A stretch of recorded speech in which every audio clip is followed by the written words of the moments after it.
All right, guys, just given the light of time, and obviously everyone giving up there Wednesday night, hopefully not too much pressure around it. We just wanted to put on something pretty casual. So I guess to kick things off, what I'll do is I'm going to welcome the gentlemen who have come to sit with me tonight. Dan, Centofanti from Peritum Property, stepping in to tell us all things Melbourne, all things Victoria. Dan, welcome. Thanks, Shawnee. Looking forward to it.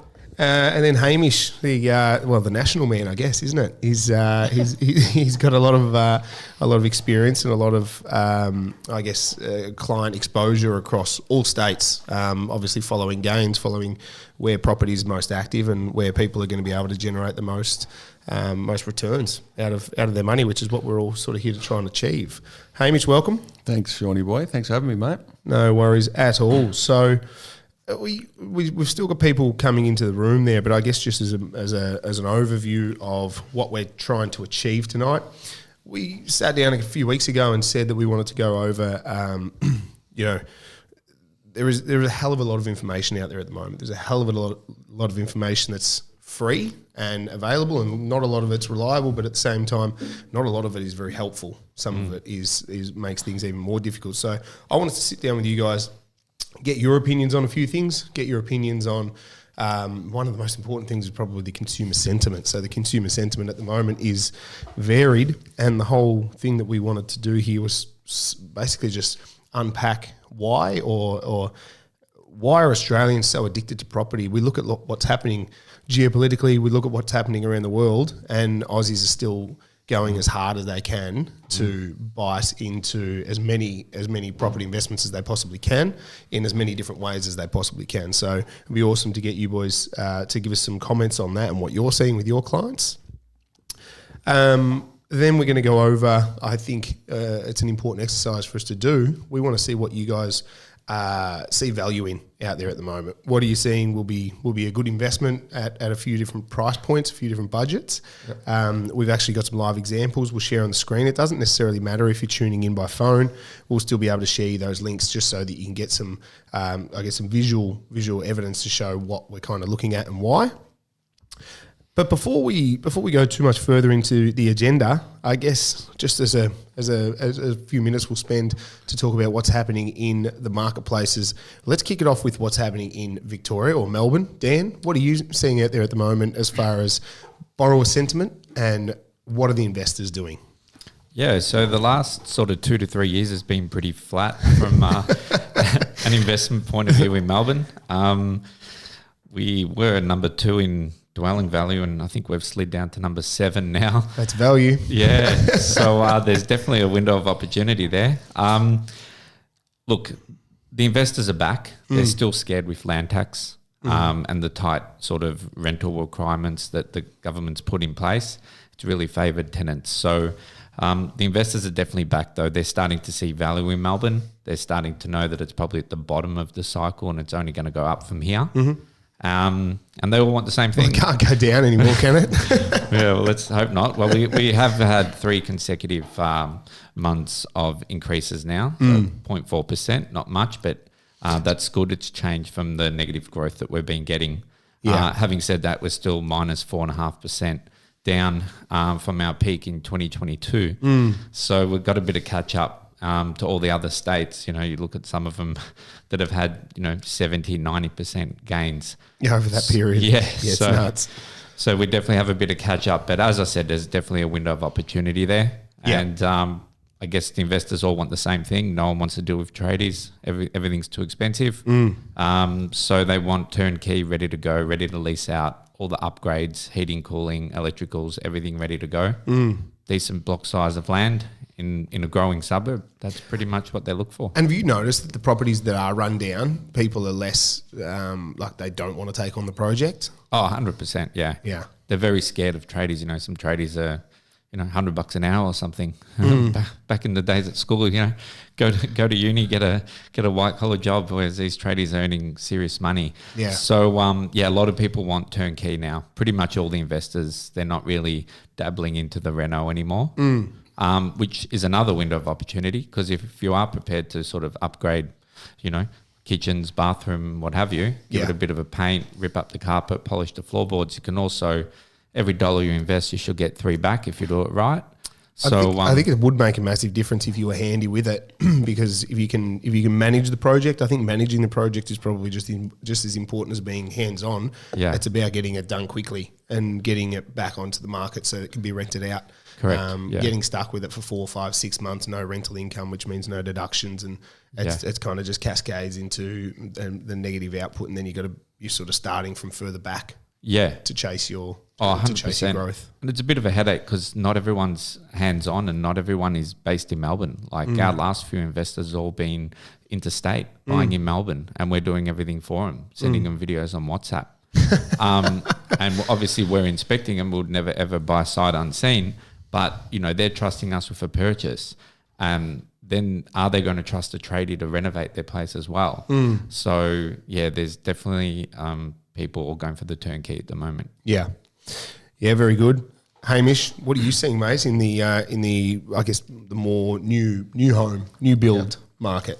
There's no doubt the interstate market's still going pretty strong, right? Obviously Queensland, you touched on it before, Dan, but the interstate markets have been mayhem for probably 3 to 4 years now. Yeah. So look, the Queensland market's definitely still kicking on pretty strong. It's obviously well and truly the second most expensive city in Australia now, Brisbane, and still not slowing down anytime soon. So the house land market up there to getting land is still pretty difficult. They're feeding the owner-occupier market a lot first before investors. So investor access to land. Do you want to give us a quick rundown on how that works? So developer gets plans to subdivide 100 blocks. Yep. What happens to that 100 blocks from there? So when they release it to market, they obviously go out there and who they're obviously going to sell to. And some estates have restrictions around the amount of investors allowed in, or sometimes any investors at all. Right, that'll be on the guidelines of the estate and the developer themselves. So given the amount of demand up there, the first home buyer grant incentives, there's not enough, there's no lack of activity within that market essentially. So they're feeding those markets first to get access to it. So for us as a company to get investors in, it's a lot of work. It's difficult. And there's no doubt that market's pitching on. Adelaide's cooling a little bit in that space. Like it's a bit easier to get land now than what it was 12 to 18 months ago in that market. Perth's still pretty difficult, but there's some signs there probably to show that maybe that's slowing a little bit as well, which I know we're going to touch on later. So, but in general, it's definitely becoming a little bit more segmented, whereas 2 years ago, just throw a blanket over all of them and hope for the best and try to get land was pretty difficult. So, but everyone we've invested interstate, Adelaide, Perth, Queensland, they've all got incredibly well. That's pretty much due to what we discussed, and obviously because of the issues around Sydney and the issues definitely in Melbourne, which we're all aware of. Yeah, which is, the rental market as well has been an interesting one because I was talking to a client about a portfolio change they're going to make in Queensland, just north of Sunshine Coast. The rental income up there that is following behind the growth is hard to say no to. Yep. So not only are you getting the growth in the capital sort of in the capital growth side of the deal, you're also getting insane rent and renting it out really simply. Yep. One last question on the blocks of land that get released for investors and owner occupiers. If you know that a estate has been released and that estate is 90% owner occupiers, would that drive those 10% worth of investment blocks up in value, knowing that it's going to be all owner occupiers? Absolutely, it's a great asset to get involved in. Having heavy owner occupier estates, the perfect investment. Right? Yeah, you've got owner occupiers probably spending more on the home, looking after the area a lot better than renters and tenants. So they're the areas you actually want to get involved in. Obviously, the issue is getting actually access to those areas. So a good examples, I helped a couple of clients recently in Queensland. Like literally, I finally come through for the options come through on Wednesday. I had those allocations till Friday. If I didn't get in front of them those 2 days to sell it to them, back to market Saturday, they would have had 20 people walk through the display suite and buy them. Right, so you've got to move at record speed in that market, which I'm not necessarily comfortable with. Right? I don't like moving at that space, but it's just the realistic of that world up there at the moment.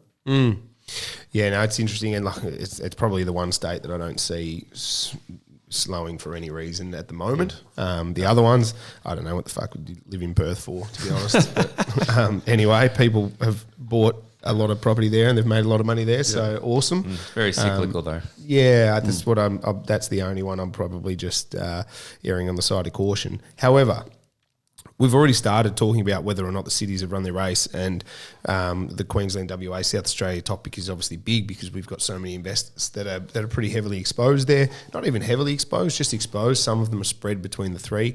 Like I said, very briefly, my conviction would be, if anywhere, would be in Queensland, but probably not going too hard into the far north and regional Queensland spaces, simply because you're chasing price point. So if you are looking at an asset that is in, let's say it's within 25 kilometres of Brisbane and you're paying $800 now, just to get into the Queensland market, you're going 1,600 kilometres north. Yep. That doesn't make a lot of sense to me. But at the same time, you are really struggling to enter that entire state's market for less than, 700K now. You go back a few years, that was 500K you're in. So you just got to be wary of those locations, the ones you're talking about, Bundabergs and Townsville and Toowoomba's and these areas that they've been a pretty dormant market up until COVID, and now they've all exploded. So you have to think their time will come at some point where they're going to level back out when we get back to normality in those markets. So the Brisbane market's probably its own identity and its own market will keep pushing forward. Yeah. But you look at the historical evidence of those areas, it's interesting, pre-COVID, that you'd want to make sure you're doing your due diligence before you essentially buy into that market. I mean, I guess the other thing is that people have been less reluctant to move now as well. So people are buying, like you mentioned earlier, Dan. You had a Sydney buyer's advocate who bought 10 properties in a week, all based in Melbourne, sight unseen, didn't even come down for them. Yeah, that wasn't during this discussion. That was a separate discussion we had. But yeah, that's correct. So we're finding with when we're speaking to a lot of the agents now, a lot of the advocates from Sydney and interstate are buying in Melbourne in these sort of sub 1 mil investment pockets, and they're buying sight unseen. Purely the agent sending them a photo, a few videos, and they're sending it to their clients, and they're negotiating it all via That's phone. what was done That's what's Sounds been like done for the COVID last again. 2 to 3 years. Yeah. Like it's all of these. I've got a lot of clients who have invested in interstate that have never visited that state. Yeah. So it's worked for them. So It like works I said, for them, but someone should be inspecting that property, because how do you know if it's got any major issues with it? Some of them aren't even doing building and pest inspections. They're just securing them. Yeah, and especially on a new build, like how do you vet the quality of the build? Oh, it's 100%. We use building inspectors in every one. So we need a pretty good reason why a client would want to use one and not spend the money. You're going to spend 700 grand, 800 grand, spend the 600 bucks on the building inspection or whatever it costs. 100%. So like, what's an extra 600 bucks in the scheme of things when you look at it? So it's a non-negotiable for us as a business. Yeah.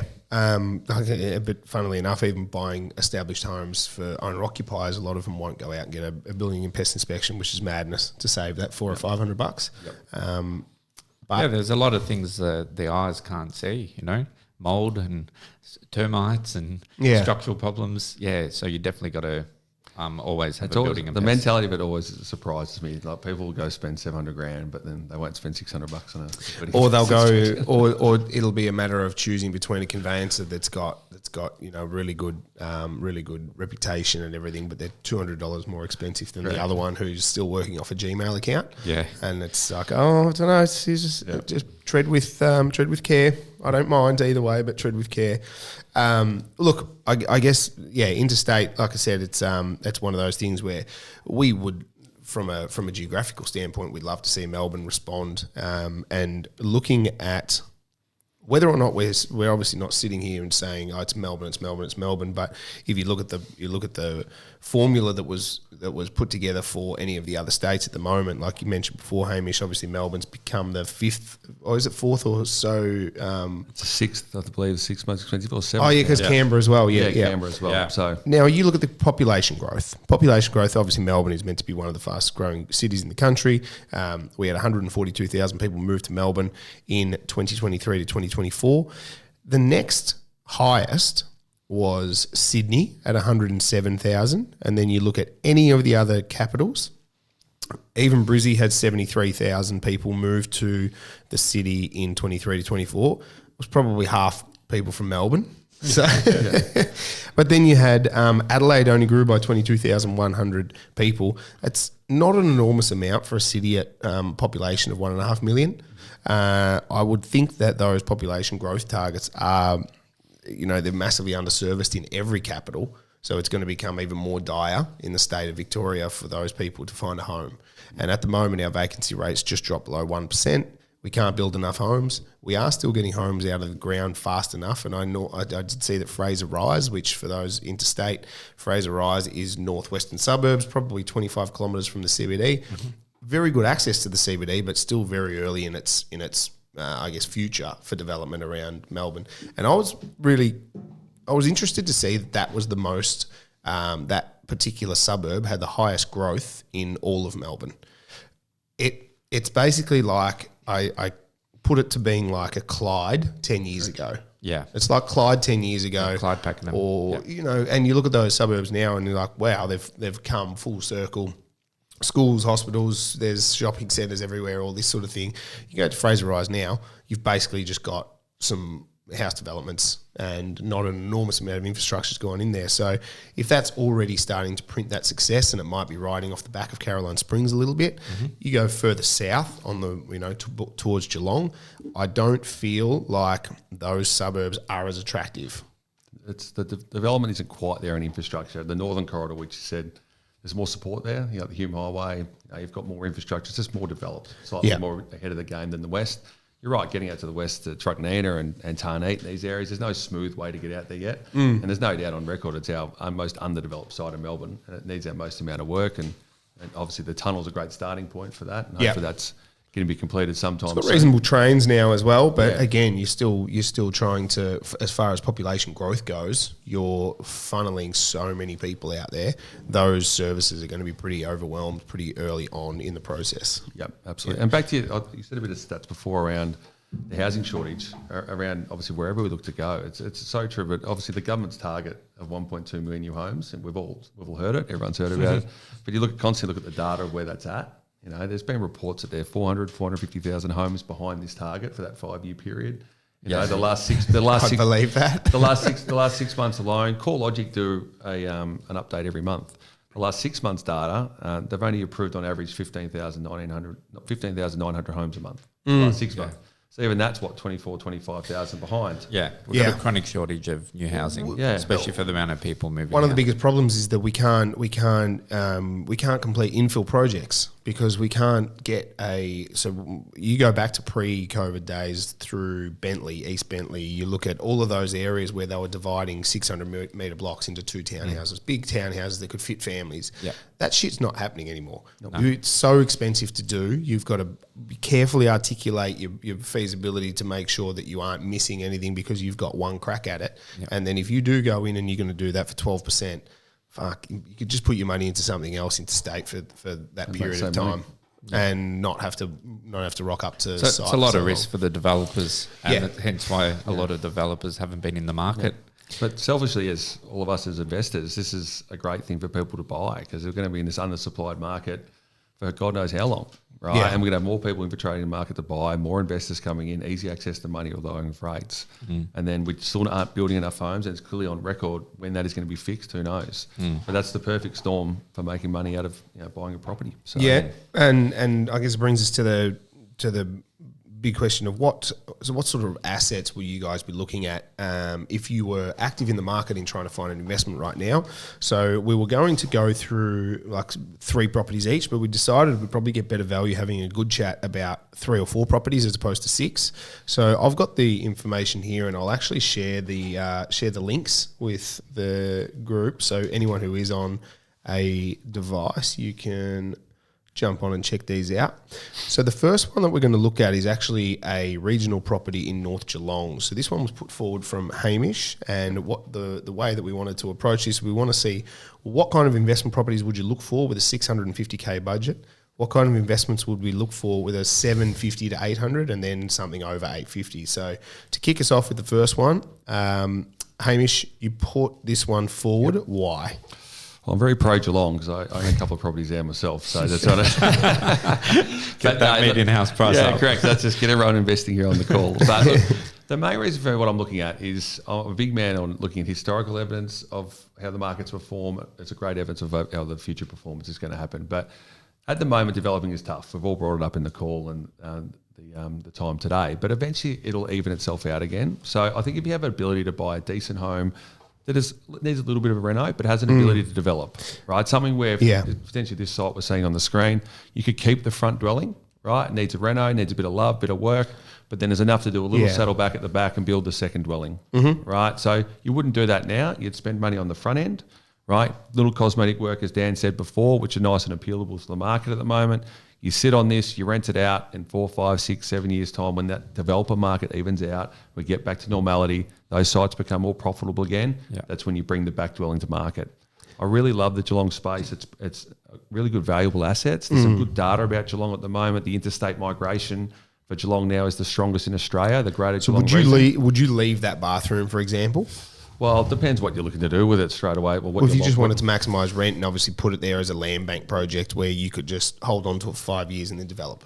Yeah, look, you'd spend a little bit on the cosmetic of it, but depending how quickly you're going to renovate it after it, but it doesn't need a lot of work, that home. You really look at it, there's a paint, a bit of love in the kitchen, a bit of love in the bathroom. Some floorboards down or something like that. It's a minor reno. You get a nice amount of rent for it. You can sit on that. You can land bank it.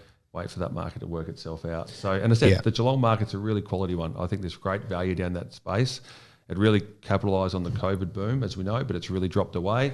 Yeah, I think there's some decent value within that northern side of Geelong pocket, through Hamlin Heights, Norlane, North Geelong, these pockets. Yep. So this one here, you've got a very short walk to that North Geelong station. Yep. You got one turn, and then you're down on the foreshore as well with all the walking paths and stuff, which should be somewhat attractive in the future. And that North Geelong train goes straight across to Melbourne. Correct. Yep. And it's only 5 minutes from the centre of the CBD. Right, and you're also on the northern side. Oh, there you go. You get Spirit of Tassie over there as well. Yeah, hey, you can get down to Devonport, get down to Mona. So then, and the point about that, the northern side of Geelong, the western side of Melbourne is expanding. So people have the opportunity to maybe live in Geelong and still work out of Melbourne as that western corridor expands. Yep. Avalon Airport continues to grow. So it's a great side of Geelong that's underdeveloped, which will see a lot of growth going forward, given the the attention it's now receiving, a lot of interstate attention. As I said, I think this represents a decent bit of value. Yep. No, that all makes sense. And again, we'll share the links so you guys can go and check them out in your own time and just sort of see what sort of boxes these properties tick, just to get these boys excited. Second one is 32 Harker Street, Sunbury. So Sunbury, obviously in the outer northwest. Yeah, that's correct. Very, very beautiful part of town, especially near the Macedon Ranges and everything like that. Dan, you shot this one through. Fire away. Yeah, so this is just a link off realestate.com that sold recently. For the purpose of this exercise, it's not necessarily properties that we've purchased for clients. It was just have a look on realestate.com and tell us what's appealing to you. So this is a 4-bed, 2-bath, 2 carport property. It sits on 849 square metres, which is huge land. It's got a walk-in robe and an ensuite, which is always appealing, and a massive undercover entertaining area. It sold for $705,000. Yeah, if you look at the backyard, there's also potential there for future development, and you can also add some value via reno. Walking distance to the train, schools, parks, shops, because this one's in the town centre and it's zoned for Sunbury College. And we love Sunbury at the moment. We're buying a fair bit there. It's undergoing some major infrastructure and amenity projects. It's getting a $1.8 billion upgrade to the Sunbury railway line, obviously connecting to the Metro Tunnel, $2.27 billion of road upgrade to improve traffic flow and safety and connectivity, and $2 billion to the town centre development and a new shopping centre. For shopping, yeah. So $2 billion just basically improving their shopping and amenities. This is a 10.3 hectare development site. It's going to have all the big brands, Coles, Kmart, Audi, Macca's, everything you need. Yep. And another thing to note is the current population is around 45,000 in Sunbury, and by 2046 it's going to be well over 100,000. So it's that like a Bendigo size town. Yeah, so they're expecting 105,000 plus, so it's going to double in size just over 2 decades. I wonder how they'll pay attention to the freeways and train stations for that one to make sure that they can get into town, because at the moment it's still quite good. It's probably one of the colder is still one of the better freeways in comparison to whether you go the Princess or something like that, or the Monash. But anyway, time will tell. Now, one question on this. So this is something that stands out to me. You look at this property, you have the front, the road access there to the left. Can you fit a car down the side So eventually, will you ever? Eventually, if you go to develop a unit or obviously create or get some plans and permits to sell that back block or whatever you decide to do, will you need to demolish the front of that house at any point, or would you leave that there, renovate it like that one that Hamish showed us? Yeah, I think it's similar to Hamish's one where you'd, for now you just lease it out and, enjoy the growth of the land because you've got a huge land there. And then eventually you'd have that shared driveway with the unit at the back. Mm-hmm. Yeah. I think they're the most profitable, the most organisational ways essentially to make money out of developing at the moment, to have an ability to keep the front dwelling. They were super popular, especially in Brizzy in Queensland. They were really popular to buy one that had a front set home, build a one or even two units at the back because the blocks were pretty big. But again, building prices now have kind of screwed that show up a little bit for a lot of people. That one there doesn't have to be developed. It can be just enjoyed as one big family home, extended if you could need extend be. it for sure, yeah. And it's in a super close pocket to the town centre, so close to transport, everything. So that's walking distance to all amenities. Yeah. And transport, schools, everything like that. So that's an absolute cracker in my opinion. And the last one, we wanted to get both of your opinions on this one. We spoke briefly about it before. Frankston is obviously Frankston's a big suburb in general. Frankston is a massive. There's almost like suburbs within Frankston. Yeah. But Frankston itself, and if we look at it down here on the map, the spread of this is obviously quite close to the train station. It's also got good access to freeways, this particular one. Yep. But that entire area where you're moving from Frankston all the way down to Frankston South, like some of those areas, it goes from a mid-600s market to a $1.2 million market. Yeah, Frankston South, quite expensive, some big luxury homes there. I think the one... we obviously like Frankston itself, central, close to the shopping centre, the hospital that's just undergoing a $1.1 billion redevelopment. Yep. Obviously walking distance to the beach there, parks. This one's in the Frankston High School zone. That's why I particularly like it. That's extremely sought after. It's obviously got access to the Monash Freeway and Eastlink, ready to lease. It's got a 4-car garage as well. So... and it's only 3-bed, 1-bath on 646 square metres. However, the garage there is quite appealing because a lot of people in the coastal towns have boats and jet skis. So that's quite a good one in my opinion. And I'm a big fan of Frankston at the moment. Huge fan. I'm just avoiding, or we have avoided Frankston North. That's sort of... Still got a bit to go? Yeah. So I guess the stigma of Frankston and the reputation over the years is slowly evaporating. However, they are moving some of the clientele that's been priced out of certain parts of Frankston to Frankston North. So that one's still got a long way to go. Yeah, no, we definitely, like I said, it's a massive suburb and there's a lot of ground to cover there. So gentrification, I think, will obviously spread, but maybe another 5-10 years. Frankston, that's a pretty similar feel to Geelong in a way, I reckon. In a way, when you go down there, it feels very similar, just the other way around. You get the similar value. So Coastal hubs. Frankston, it's come a long way. I think about 4 weeks ago, there was a property news article on Channel 7 about Frankston. That's when I knew the area had finally evolved and gone somewhere, mate, when you think Frankston's back to Channel 7 News. So, but I agree, it's a beautiful spot, the property that... And it wasn't Sammy Newman walking around to get some content. It's a great way to explain how areas can evolve and shift, and you're right, you think about footy show and street talk with Sammy Newman. His two main targets were Footscray and Frankston. Yeah, and look at both areas. I don't reckon Sam would ever go back to those areas now. I don't think you get the demographic people he'd be after, but it's a great way how areas have shifted and people have made a lot of money. Yeah, definitely. And we just wanted to touch on briefly, what would a new build look like for you, Hame? If you were to pick anything in the country, what would you be aiming for and why now? Yeah, look, it's interesting. I don't know if you've got it on the I do have it here somewhere. Sean, but essentially that for us in Queensland now, that's probably the main house and land market. If you're going to go down that path to invest in it, we still do a lot of work up here in regards to it, is that the value of the land's obviously increased a lot. You're going to need over 800 plus now to get a decent house and land package, or the one you want leased into that market for land size and the right build design. So, Ripley and these areas in and around surrounding the Ipswich corridor, Collingwood Park. I'm not sure if anyone on the calls aware where those areas are. It's probably 35, 40 minutes from the Brisbane CBD. I really like that pocket. It has a really good growth area, $1.5 billion town centre getting built within Ripley. So, but again, you're going to need the money to get the right option within that market to make sure you're getting plus 400 square metres of land and the right family demographic of home built. So, Glenville and these other builders we use within the Queensland market are really reputable. But if you're going to go to that market, that would be the recommended budget to hit those spaces to make sure you're getting the right option. So it is, the market's shifted within it. So,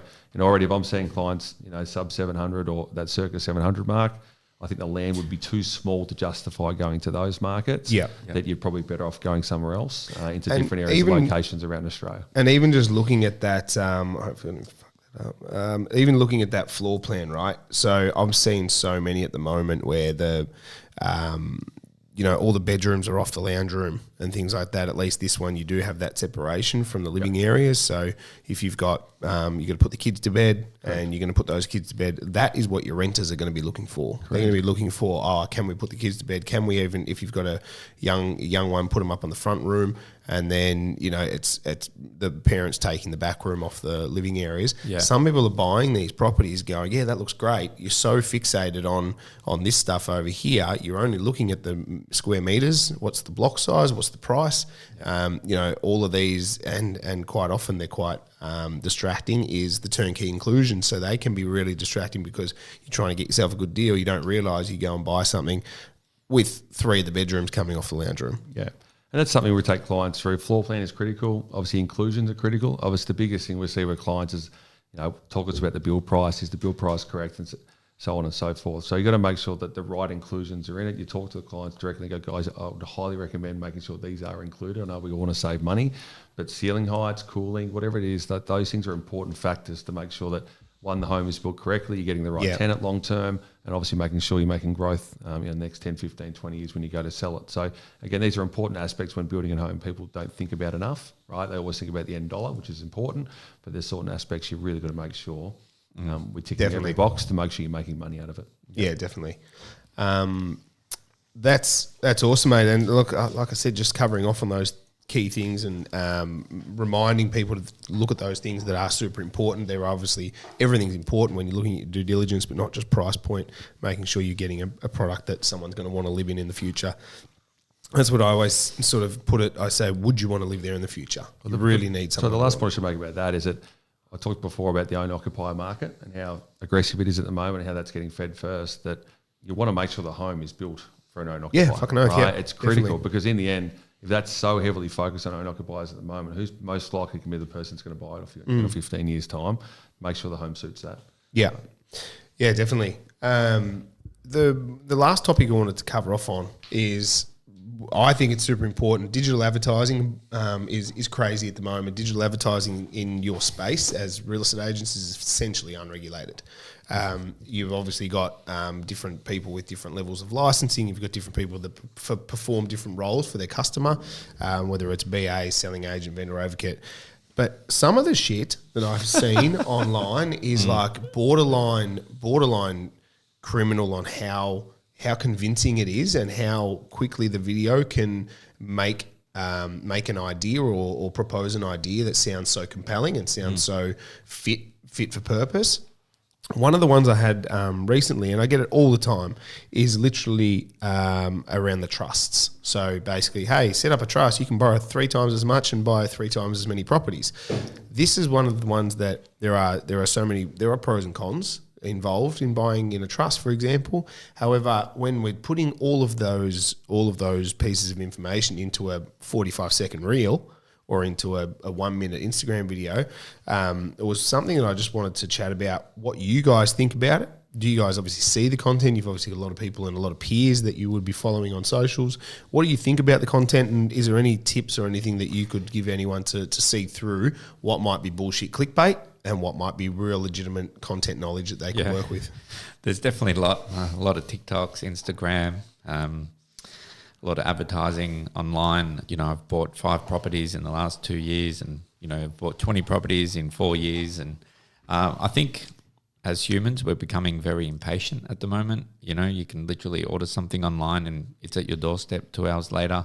You can order food, and if it 10 minutes, 15 minutes wait, you're like, why am I waiting so long? I'll go somewhere else. We're extremely impatient at the moment, and property is a long game. It's not really something that you get in and out, because by the time you're purchasing and paying your stamps and all your costs involved, if you're selling too quick, obviously you're not making any money. But you also got to understand that, most people aren't in a situation where they're buying, 5 properties in 5 years. Your average person is still struggling to buy their first property or second. Yeah. So I think, yes, they might get followers by posting all this content, but the reality is that property is a long-term game, and you've got to be very careful, and you don't want to overcapitalize and borrow against it, because if things do turn sour, it's going to be a domino effect in the other way. That's probably what I've seen the most, is that it's a one-size-fits-all model being adopted by a lot of new entrant investors that are probably sub 4 years in the game. To continue using your property, and if your property's making gains, then fantastic, use the equity to buy your next one, all well and good. But designing the overall spread to be some yield, some growth, and having some in some areas that might be blue chip, and then some into more risky areas. Yeah. Because if we zoom out any further than the last 5 years, and I go 10, 20, 30 years. If you go 10, 20, 30 years, it's basically 7% per annum in every city, in every state, in every blah, blah, blah. But let's just say that the last 5 years happens again and again, but in different decades. You could potentially enter and exit the market at really good times, but timing the market is so difficult because you don't see it happening until it's kind of already happening. You kind of got to be there before the party. It's like no one could have predicted COVID. Like if you own a property in Queensland before COVID hit, now all of a sudden you've doubled in 5 years. So it is luck of the draw. But to your points on the social media, you're right. I find a lot of the stuff you see out there is all about the now, right? What people are chasing now, but not enough people think about, as Dan said, it's a long-term game. So past performance, the now and future. But always go back to what's been a great performer for property for long term. Yeah. Right? And that's the most important aspect, right? You need to study the long-term trends, Correct. not just the last 2 years or 18 months or 6 months. Like you've got to be looking at, as you said, 10, 20, 30 years and see the trajectory that way. Because at the moment, cash flow is king. Everyone's talking about cash flow, because cost of living and high interest rates, these sorts of stuff. But you're like, it's important, right? You want to make that sure wasn't a conversation for over 10 years. Correct. That's my point. It wasn't. But now it is. So when's 3 years' time and rates are back to, I don't know, so they go back to 4.5%. Where will the cash flow conversation go? And now what's the next conversation? I want to go back to making money again. I'm only wondering what happens to all of those portfolios that are already set up for high cash flow and, say medium growth. But then if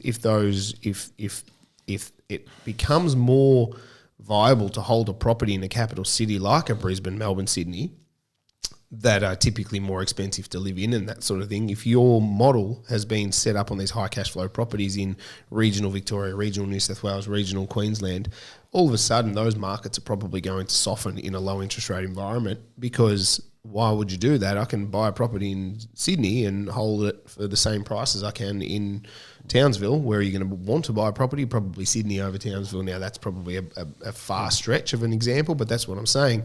Setting up your portfolio to be a one-dimensional risk rating is probably just something I'd be wary of. Right now, it's been great for the last 5 years, but will that 5 years happen again? It did not happen for 13 years before that. Yeah, and we just always talk to our clients about balance. Like your portfolio has to be balanced. There's no right or wrong, new versus old.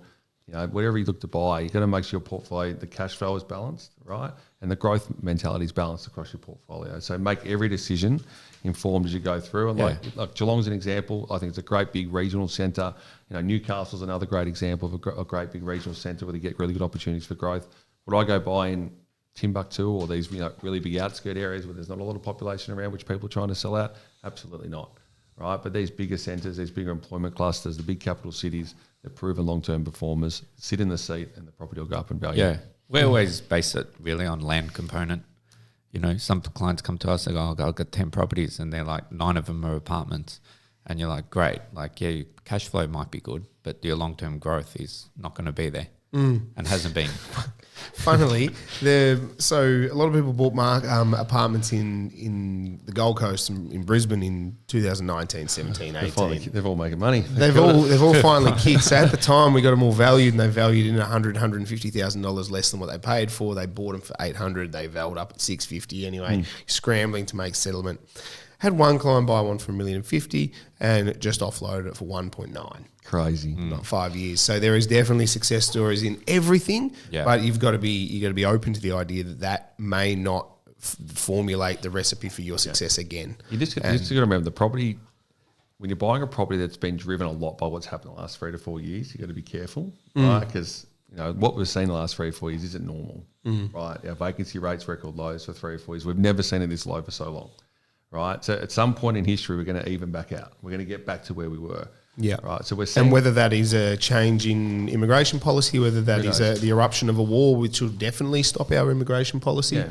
All these things could impact what's driving the current market. But boys, that's 45 minutes approaching there. So I want to thank you both, and I'm going to share some notes off the back of this show to everyone that attended and everyone who couldn't attend. I did have a bunch of people reach out and say that they wanted the video shared with them afterwards, or the audio clip link I will give to everybody who popped in.